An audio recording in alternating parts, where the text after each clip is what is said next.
Yeah, well, this issue of Trayless ties into a lot of the commitments and principles of the sustainability work in partnership with students and dining.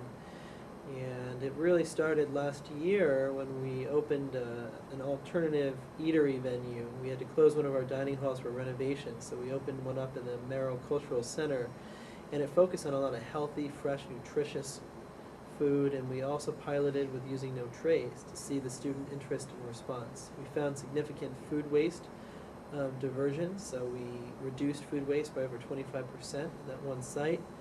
The dining director started looking and communicating nationally with his peer group and hearing that campuses were going trayless across the country, and there was a lot of support in the strategy of doing it in the beginning of a year and looking at how to set that up successfully. So some campuses that didn't do such a good job, I think, had went trayless, took reduced meat options, did a whole bunch of things at once. It really upset the student government. So what he put forth is an idea to dialogue with the students, have a conversation with them about what's possible over the spring and summer, and then go before the residential housing authorities and our college. We have a college system at Santa Cruz, our administrative coordinators for each college, and let them know that he was going to be pulling trays. And what that essentially meant was that would be reducing the washing over 2.8 million trays per year, which would save over 330,000 gallons of water, significant energy reductions, and a food waste savings of 25 to 35% on their budget. With a budget crisis year across the UC, this was a huge step. The ACOs, as they're called, the administrative officers of the colleges, were concerned. They thought students would have a lot of blowback, that it would be creating, inconvenience, inaccessibility, and if they're paying for a meal plan, why should they do this? And so dining tried to work with those concerns. They offered to create new stations for silverware, new stations for plates and cups, and to create more accessibility points so they don't have to balance everything at once.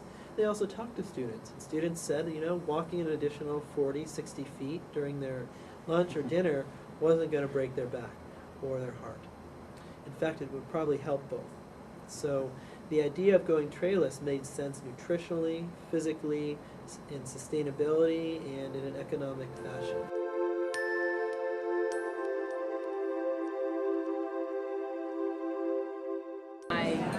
Doing a trayless challenge is to get students to not use trays as often. We're doing a survey right now at the same time to see the possibility of going completely trayless, but that's for the future. Well, it was kind of harder because I had to make more trips, and some of the dishes are really hot, like to handle first, like with your hands, because usually I put it on the tray and kind of like, I don't have to like deal directly with the heat. It was a lot different. I had to set my stuff down first. I couldn't walk around with all my stuff, so there was a little bit, I guess, if it wasn't me, someone might feel less secure just leaving their stuff kind of randomly. Going trayless was effective in limiting what I could take per trip. Doesn't look like it. I had to take 2 trips. Look, here's the deal. If you're hungry, this is a place where you eat what you want to eat. But the idea is that they deter you from having your eyes being bigger than your plate by, making you have to get up and make that second trip. Like, you want to eat more, it's fine, but, just get up again. You don't need to use the tray.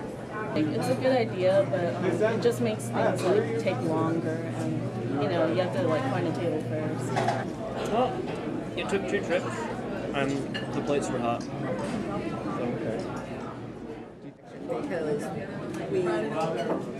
if we can sustain our resources, it will hopefully cost less in the future.